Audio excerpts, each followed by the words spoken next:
Okay, hello everyone. Welcome to another Corebound theory. This time for Beacon City. This is where we're getting to the real meat and potatoes of the theory. This is where it's going to get a bit speculative on my part, but yeah. I mean, these are all about speculation. Sometimes wild, sometimes not. Search up wild knots, by the way. Knots spelled like Knots. You're going to fall into a rabbit hole, and I'm not going to help you out of it. Anyways. So, Beacon City. When initially built as a safe haven of technological development could prosper, Beacon City was once full of every type of machine. It was a city full of various geniuses, right? That could do their stuff and, kind of like the city in Eureka, except underground and a lot more techy.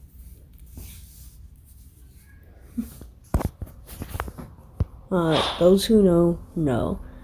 Anyways.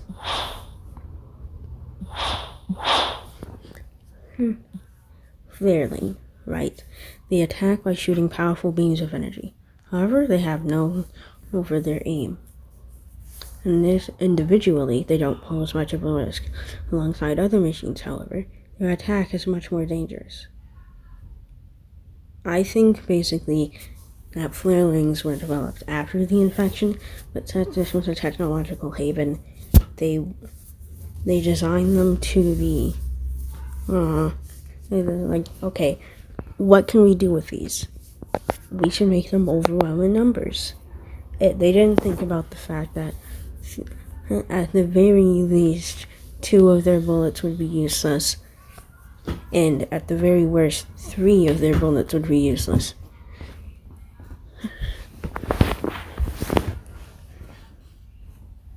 Anyways, Rasp. Originally designed to stretch Rasp, their saws may now make dangerous weapons. Rasps, alongside other machines, keep the city green.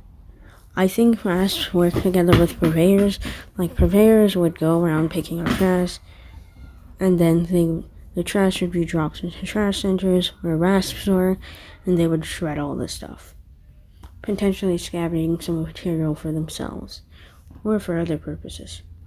Drone Weaver. By drawing power from their cores, they can weave small, disposable drones. Unable to think on their own, these drones will not pursue you after they started moving. Drone weavers were probably made to do tasks, like a bunch of tasks. Their drones could probably pick up stuff, do a bunch of stuff, do very complex tasks. They were probably really cool to a lot of people. And then people started dying because the infection started. Right.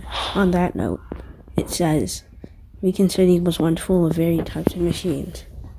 Either the infection was not compatible with these machines and destroyed them, which I think also happened to Spectrums.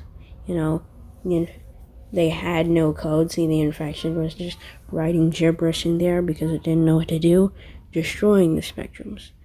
Some of that could have happened to the other machines, except maybe they had code in them, or maybe they didn't. It does specify machines, so maybe machineless things were trying to be infected, or maybe things with very little or no code. And combined with this, they could have also tried to get rid of the more dangerous machines. So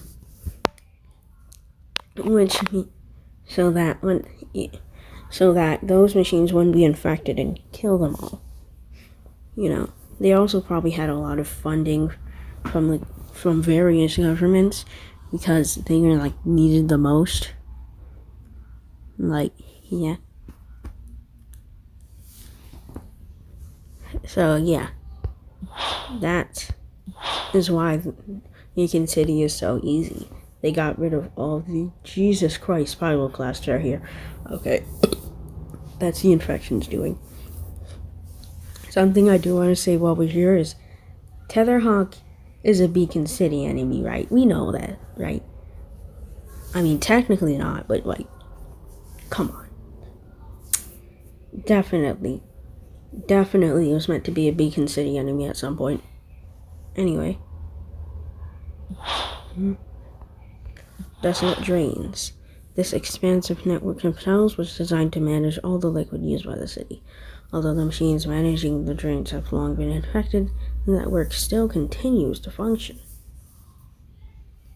This was basically a drainage system for Beacon City. Also, why it's genuinely massive.